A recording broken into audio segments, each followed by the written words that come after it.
જય જવાન જય કિસાન. હવે આપણા સુપ્રીમ કોર્ટના ન્યાયાધીશે સૂર્યકાંત ભાઈ કે જે હોય એમણે આપણી યુવા પેઢીને કોકરોચ કહ્યું. કેમ કહ્યું કે યુવા પેઢી કોકરોચ જેવી છે, કંઈ કામ ધંધો ના મળે તો સોશિયલ મીડિયામાં જતી રહે. પણ બનાવી કોણે આ યુવા પેઢીને કોકરોચ? બનાવી કોણે? તમારા દેશમાં નોકરી નહીં, અહીંયા અદાણીને ઊંચો લાયા દાદા. હવે અમેરિકા બિઝનેસ કરવા જાય, કોને રોજગાર મળશે? આપણા રૂપિયાને. અને તમે જો કહી જ દીધું છે, જો ઇન્ડિયાના સુપ્રીમ કોર્ટના એવા જજ સાહેબો કહેતા હોય કે યુવા પેઢી કોકરોચ જેવી છે, તો છીએ ભાઈ કોકરોચ.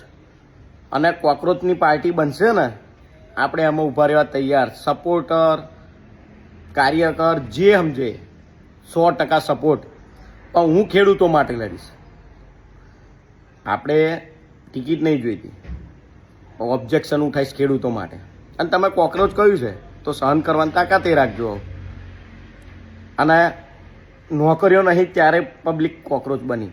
અને તમે કોકરોચ કહ્યું એનું કારણ છે તમારા બધાના જૂના પોપડા, નવા પોપડા બધા બહાર સોશિયલ મીડિયામાં આવી જાય છે અત્યારે. કેમ કે અમારા જેવા યંગસ્ટરો બધું બહાર પાડી દે તમારું, કે કઈથી કેટલું કમિશન મળે, કઈ તમે કેટલું કામ કર્યું.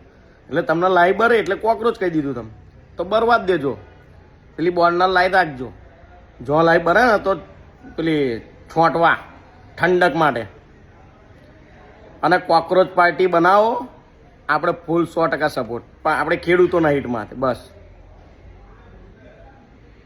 આપણે બીજાને જેવી ડંફાસો નહીં મારવાની.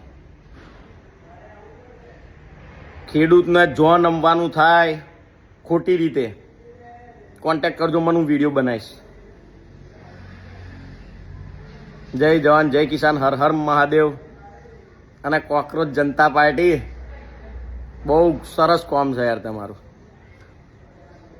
તમારા કાયદા જે અત્યારે ઇન્સ્ટાગ્રામમાં રીલ્સો પર એમાં જોયું મેં કે રિટાયર્ડ જજોના પગાર બંધ કરી દેવાનું. હકીકત વાત છે, બંધ કરી દો. પગાર આલો તીકડે ધરાઈને આલો જ છો ને.